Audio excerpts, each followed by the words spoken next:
بلکہ حدیث پاک میں آیا ہے کہ جس کی ایک سے زائد بیویاں ہوں اور وہ دونوں کے درمیان انصاف نہ کرے تو قیامت کے دن اس کا آدھا دھڑ اٹھے گا۔ لوگوں کو دوسری بیویاں کرنے کا شوق بہت ہے،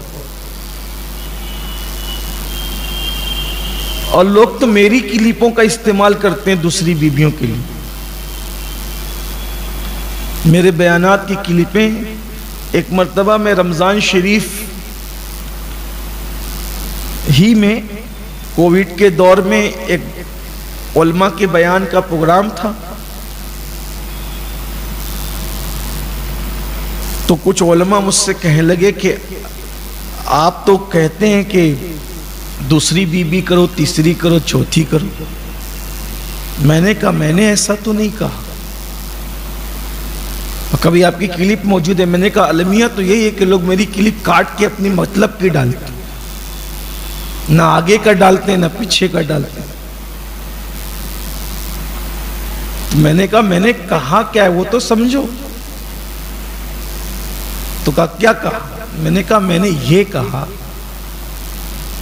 کہ ایک بیوی رکھ کر جب تمہیں تسکین نہیں ہوتی اور تم زنا کے اڈوں پہ جاتے ہو تو زنا نہ کرو بلکہ دوسرا نکاح کرو۔ میں نے یہ کہا۔ میں نے کہا مولانا صاحب میں نے آپ کے لیے نہیں کہا، میں نے ان کے لیے کہا جو زنا کرتے ہیں، ان سے کہا زنا نہ کرو۔ بالکل ایسے ہی جیسے ایک روٹی میں کسی کا پیٹ نہ بھرتا ہو اور وہ دوسری روٹی کسی سے چھین کے کھا رہا ہے، کسی کا قتل کر کے دوسری روٹی کھا رہا ہے، کسی کی چوری کر کے دوسری روٹی کھا رہے ہیں، تو اس کو تو کہا جائے گا نا بھی مار پیٹ کے ڈکیتی کر کے چوری کر کے دوسری روٹی نہ کھا، گھر ہی میں تو دوسری روٹی مانگ کر کھا لے۔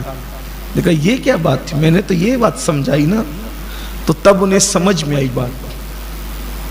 ورنہ لوگ انصاف نہیں کرتے، اور انصاف کیا ہے؟ جتنا وقت آپ اس کے گھر میں گزار رہے ہیں اتنا ہی وقت آپ اس کے گھر میں بھی گزاریں۔ اگر ایک رات یہاں قیام ہے تو ایک رات یہاں بھی ہو۔ جیسی قیمت کا کپڑا اس کے لیے ویسی قیمت کا کپڑا اس کے لیے بھی۔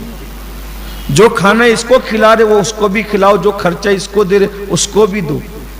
یہ انصاف۔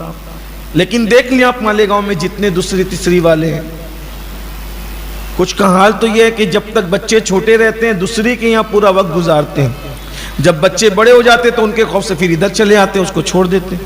یہ حالات، یعنی کم سے کم دین تو سیکھ لو، اور پھر اس کے بعد یہ بھی کہتے ہیں کہ نہیں اسلام نے اجازت دی۔ ارے اسلام نے کیسے اجازت دی وہ تو دیکھ، اسلام نے اجازت کیسے دی؟ اسلام کی اجازت کم۔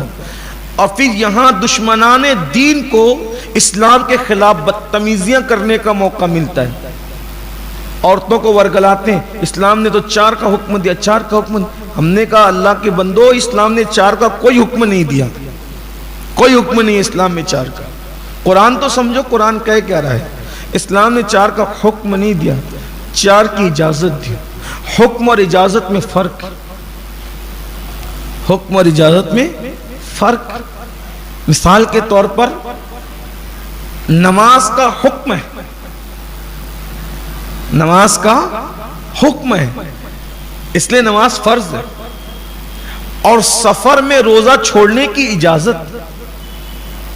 اگر کوئی مسافر ہو اجازت ہے، رکھو تو رکھو، نہ رکھو تو نہ رکھو، لیکن بہتر ہے رکھنا، اجازت۔ اب بات سمجھ میں، حکم اور اجازت میں فرق کیا ہے؟ پھر اس پہ بھی واویلا ہوتا ہے کہ پھر 4 کی اجازت کیوں دی؟ میں نے کہا وہ بیک گراؤنڈ تو دیکھو کیوں دی۔ کہ عورتوں پہ ظلم کیا 4 کی اجازت دے کے؟ میں نے کہا نہیں، آپ جب تک کہ قرآن کے نزول کا ماحول نہیں دیکھو گے تب تک آپ قرآن کو سمجھ نہیں سکو گے۔ قرآن کس ماحول میں نازل ہوا ہے؟ جیسے جس ماحول میں قرآن نازل ہوا اس ماحول میں کیا تھا پتہ ہے؟ کسی کی 20 بیویاں ہیں، کسی کی 70 بیویاں ہیں، کسی کی 90 بیویاں ہیں، اور آپ دیکھ لیں اوپر جا کر کے تو کسی دور میں کسی کی 700 بیویاں ہیں، کسی کی 500 بیویاں ہیں، یعنی کوئی حد ہی نہیں تھی۔ اب اتنی کون سنبھال سکتا تھا؟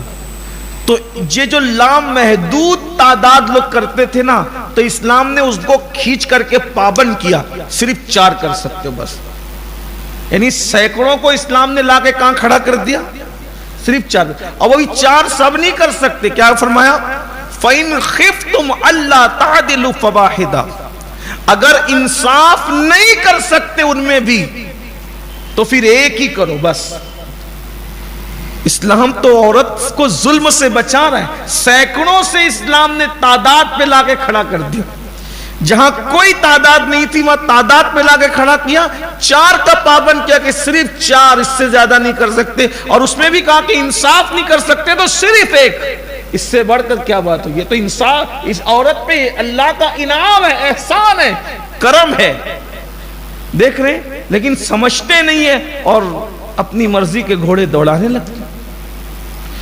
تو کچھ مسلمان بھی ایسے کہتے ہیں اسلام نے تو حکم دیا, اللہ کے بندو انصاف کا حکم دیا اور انصاف نہیں کر سکتے, ایک ہی کی بات کی. لیکن پھر یہاں عورتوں کو بھی کہا کہ اگر تمہارا حال یہ ہو جائے کہ تم عمر دراز ہو جاؤ, بڑی عمر کی ہو جاؤ, شوہر کی توجہ کم ہو جائے اور تم کو ایسا لگا کہ یہ دوسری کر کے تمہیں طلاق دے دے, دوسری کر کے تمہیں طلاق دے دے گا اور تمہاری بن نہیں پائے گی, تو اس قرآن کہتا ہے کہ عورت کو چاہیے کہ عورت خود ہی اپنے معاملات کو کچھ ہلکا کرے, اس کو کچھ چھوٹ دے دے, اپنے حقوق اس کو معاف کر دے. تو کم سے کم اتنا تو ہوگا کہ وہ طلاق سے بچ جائے گا. یہ قرآن کہہ رہا ہے. یہ پورا مضمون جو ہے وہ اس طرف آیا ہے اور اس پر گفتگو کی گئی ہے,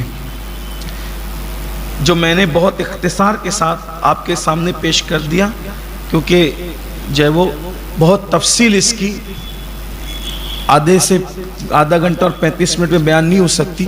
بلکہ میں تو چاہتا ہوں کہ 1.5 پارے کا پورا خلاصہ سن لیں, لیکن وہ کسی اعتبار سے ممکن نہیں ہو پاتا. تو جتنا ممکن ہے اتنا بہت ہلکا ہلکا آپ کے سامنے پیش کر لیں.